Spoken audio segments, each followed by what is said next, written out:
All right, welcome to your Donline Mid-Market Edge update for Tuesday, January 13th, 2026.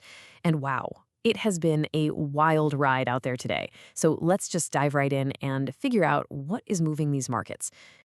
So the day started off with so much promise, right? But it's like it hit a brick wall. The Nifty 50 has completely reversed course, wiping out every single one of this morning's gains. And as of right now, it's down a pretty sharp 128 points.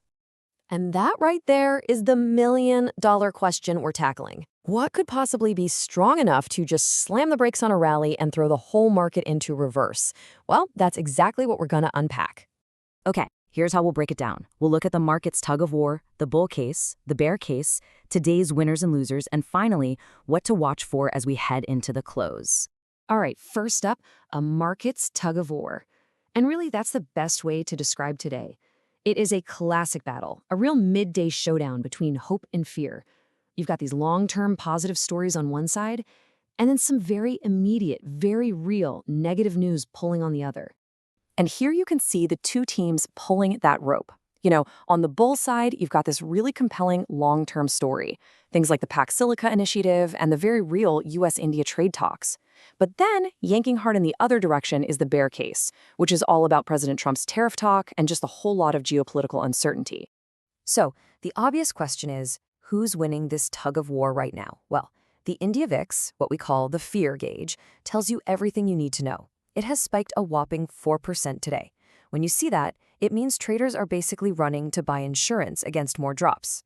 So yeah, for now, fear is definitely in the driver's seat. Okay, so with fear taking the wheel, let's talk about the other side. Let's look at the bull case, the strategic alliance. This is that powerful long-term story that's trying to put a floor under the market. And frankly, it's why a lot of investors are looking at today's drop and thinking, maybe this is a buying opportunity. And at the absolute heart of that bull case is something called Pax Silica.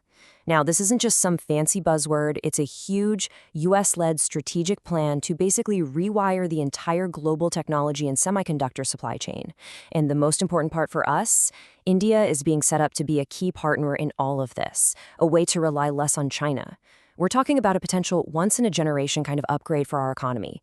That's why the long-term money is paying so much attention.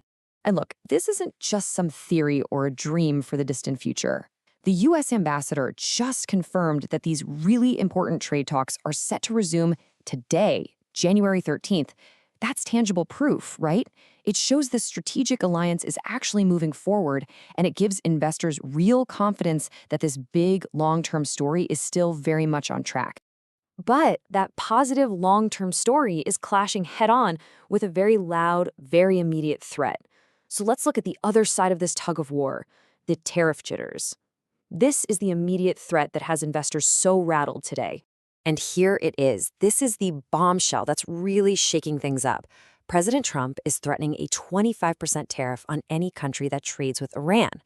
I mean, this is a huge deal. It goes way beyond just trade. For a country like India, it creates major risks for our energy security. It jacks up the geopolitical risk for, well, pretty much all assets. It even threatens the independence of the U.S. Federal Reserve. It's really just a perfect storm of bad news for the market. Dr. V.K. Vijaykumar over at Jurjit Investments really hit the nail on the head. He described it as an environment of unprecedented, unstable, and unpredictable behavior. Let me tell you, if there is one thing that markets absolutely despise, it's exactly that.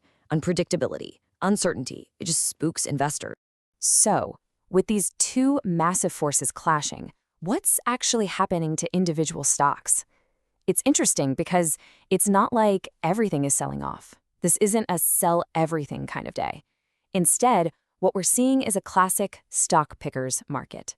That just means capital is rotating, it's flowing out of some areas and right into specific companies that have their own strong story to tell. And there's no better way to illustrate this than by looking at a tale of two very different stocks. First, our winner, the new age tech company Zomato, and then our loser, the old guard infrastructure giant Larsen & Toubro. So first up, the winner.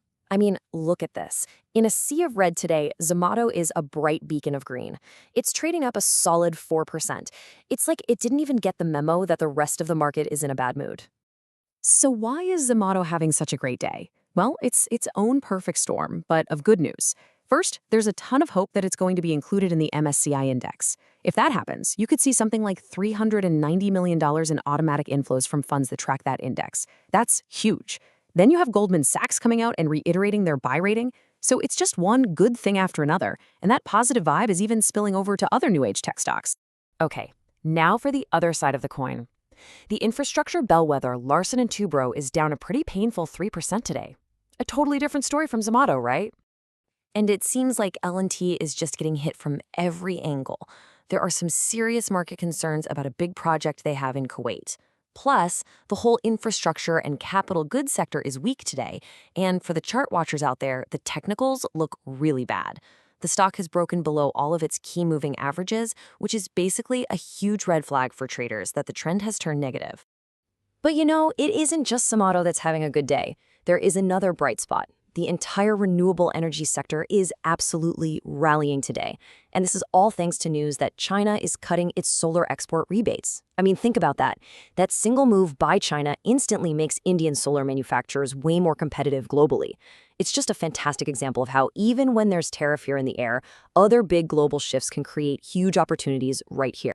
Okay, let's bring it home, our final section, the final hour's outlook. The market is really balanced on a knife's edge right now, so what are the absolutely critical levels we all need to be watching as we head into the close? So here's the battleground laid out for you. Think of 25,800 to 26,000 as the ceiling. That's where the sellers are waiting. And think of 25,500 as the floor. That's the absolute line in the sand for the uptrend. Right now, we're fighting it out around 25,661. Seriously, where we end up today, above or below that middle ground, is going to tell us a whole lot about who's really in control. So here's the key takeaway for the rest of the day. The number to watch is 25,650. Keep your eyes glued to that level. If the market can't hold the line there, if it breaks below in a sustained way, you could see a much faster wave of selling, an accelerated drop right down to that 25,500 floor. That is the big test for the final hours. And all of this leaves us with that one big question as we head into the closing bell. We have laid out the two opposing forces, right? You've got this powerful, long-term strategic story versus this very immediate, very real fear over geopolitics. Which one is going to win out by the end of the day? All right, and that's our look at the markets for now. Just a reminder, of course, this content is for informational purposes only. Markets are always subject to risks.